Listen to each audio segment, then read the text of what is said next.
Well, we finally got it. Mortal Shell 2 officially has a release date, and alongside that, we got a brand new trailer packed with new gameplay, some incredible looking bosses.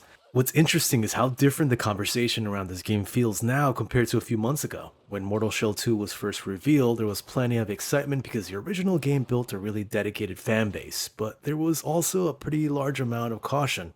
People wanted to see more gameplay, they wanted to get their hands on it, and they wanted to know if the sequel was actually building on what made the first game special.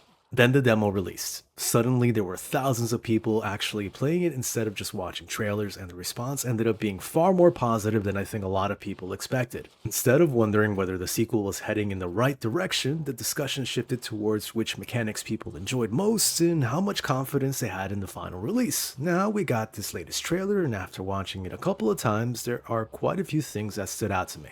Most of them are very positive, although there is one announcement right at the end that I really wish wasn't becoming so common in gaming.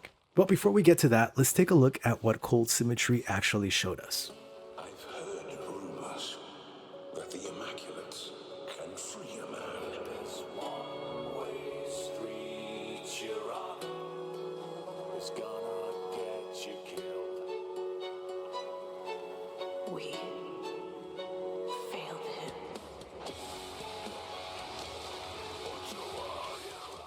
The first thing that caught my attention wasn't even the gameplay, it was the music. The trailer opens up with Darker Thoughts by Paradise Lost, and I thought it was a perfect choice. It starts off with these really haunting vocals before gradually building into something much heavier as the trailer picks up the pace. By the time the combat starts taking over and the bosses begin making their first appearances, the song is in full swing and everything just comes together really well. Mortal Shell has always leaned into that darker atmosphere, and this track feels like it belongs there. I also remember that in the first game, Rotting Christ was a big part of Mortal Shell's identity, so seeing them bring in another big metal band like Paradise Lost feels like they're continuing that tradition. It's one of those little details that gives this series its own personality, and judging by the reactions online, a lot of people immediately notice the song choice. Once the action really gets going, there are quite a few moments that stood out. Some of the new enemy designs look fantastic. Then there's this one wide-mouthed human hippo type guy that towers over the player. Really makes me wonder if it's a boss or just a random enemy you fight in the semi-open world. Then you get some other really cool designs. Some sort of knight that's getting up from a pile of corpses. Kinda reminds me of Smo or Champion Gundyr. That might actually be a shell now that I get a good look at it. Well, altogether, lots of fights that'll have players dying and retrying over and over and over again. The environments also seem much more varied this time around. Throughout the trailer, you're moving between ruined castles, forests, rocky cliffs, and these massive structures looming over the landscape. There are even a few wider shots that make the world feel much larger than what we experienced in the first game.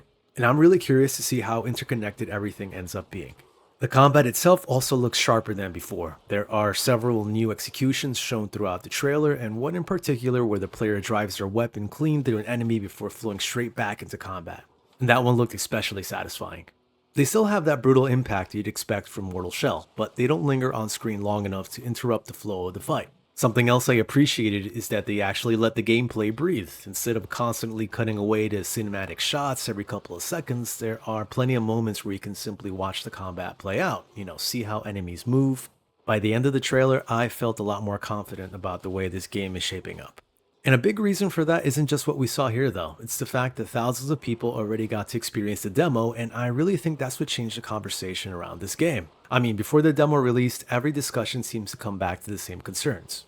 People wanted to know whether the combat would still have that deliberate feeling the first game was known for, whether the sequel could expand on the original without losing its identity, and whether everything we were seeing in the marketing would actually translate to something fun once players got their hands on it. And the demo definitely answered a lot of those questions. Within a day or two, social media, Reddit, and YouTube were full of people sharing clips, talking about different builds, and discussing the weapons they preferred, all the while comparing their experiences with some of the tougher encounters. So many players and gamers were already talking about strategies and the mechanics themselves, which is, I think, usually a really good sign for any action RPG. I also think Cold Symmetry made a smart decision by releasing the demo when they did. Putting a playable version in front of thousands of players before launch is always a risk because if something feels off, everyone will find out.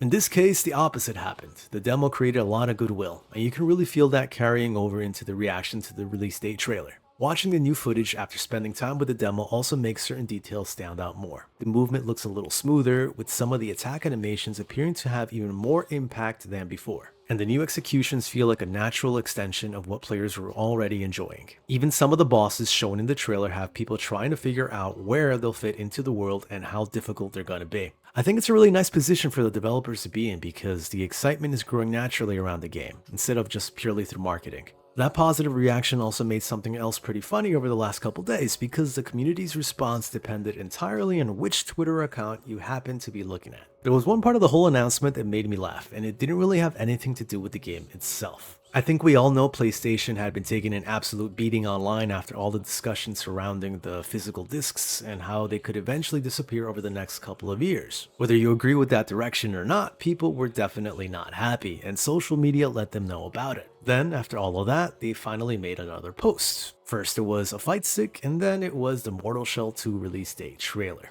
And the replies were exactly what you expect. Instead of everyone talking about the game, half the comments were joking about physical media, making fun of PlayStation, asking where their discs were, and generally pretending Mortal Shell didn't even exist. I actually felt a little bad for Cold Symmetry because their trailer basically got caught in the crossfire.